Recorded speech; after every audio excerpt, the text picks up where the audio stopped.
ಮಗನ ಮತ್ತೆ ಎದ್ಯಾಗ ನೋವು ಚಾಲು ಆತ ದವಾಖಾನಿಗೆ ಹೋಗೋದಕ್ಕೈತಿ ಪೇನ್ ಕಿಲ್ಲರ್ ಇಟ್ಟೆ ನೋಡ್ರಿ ತಗೋರಿ ತ್ರಾಸ್ ತಡ್ಕೋಕ ಆಗವಲ್ದಪ್ಪ ಹೆಂಗೂ ಡಾಕ್ಟರ್ ಹೇಳೇ ಬಿಟ್ಟಾನ ಇನ್ನೇನು ಭಾಳ ದಿನ ಉಳಿದಿಲ್ಲ ಅಂತಂದ ಅಪ್ಪಾರ ಈ ಪೇನ್ ಕಿಲ್ಲರ್ ತಗೋರಿಪ್ಪ ಅಟ್ಲೀಸ್ಟ್ ಒಂದು ಸ್ವಲ್ಪ ಆರಾಮರ ಆಕೈತಿ ಹೆಂಗೂ ಆಪ್ರೇಷನ್ ಆದ್ಮ್ಯಾಗ ಚಾನ್ಸಸ್ ಕಡಿಮೆ ಅದಾವ ಅಂದಾರಲ್ಲ ಇದ ತ್ರಾಸ್ನಾಗ ಇನ್ನು ಎಷ್ಟು ದಿನ ಇರೋದು ಮಗನ ಹೆಂಗೂ ಡಾಕ್ಟರ್ ಹೇಳೇ ಬಿಟ್ಟಾನ ಇನ್ನೇನು ಭಾಳ ದಿನ ಉಳಿದಿಲ್ಲ ಅಂತಂದ ಕಾಕಾರ ಒಂದು ಸ್ವಲ್ಪ ರೊಕ್ಕ ಟ್ರಾನ್ಸ್ಫರ್ ಮಾಡಿರಲ್ಲ ಒಂದು ಸ್ವಲ್ಪ ಹರ್ಕತ್ ಬಿದ್ದೈತಿ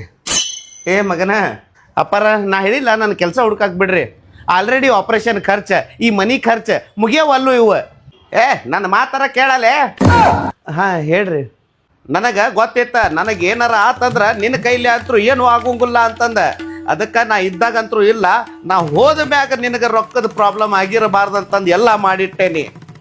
ಹಾಂ ಅಂಥದ್ದೇನು ಮಾಡ್ರಿ ನಾನು ಟರ್ಮ್ ಇನ್ಶೂರೆನ್ಸ್ ತೊಗೊಂಡಿದ್ದೆ ಭಾಳ ವರ್ಷದಿಂದ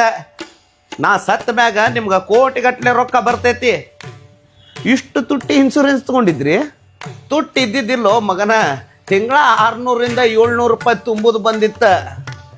ಭಾರಿ ಜವಾಬ್ದಾರಿ ಕೆಲಸ ಮಾಡ್ರಿ ಮತ್ತು ನೀವು ಹೌದು ನೀ ತೊಗೊಂಡಿ ಟರ್ಮ್ ಇನ್ಶೂರೆನ್ಸ್ ಇಲ್ಲ ಹಂಗಂದ್ರೆ ತಗೋರೋ ನಾಲಾಯಕ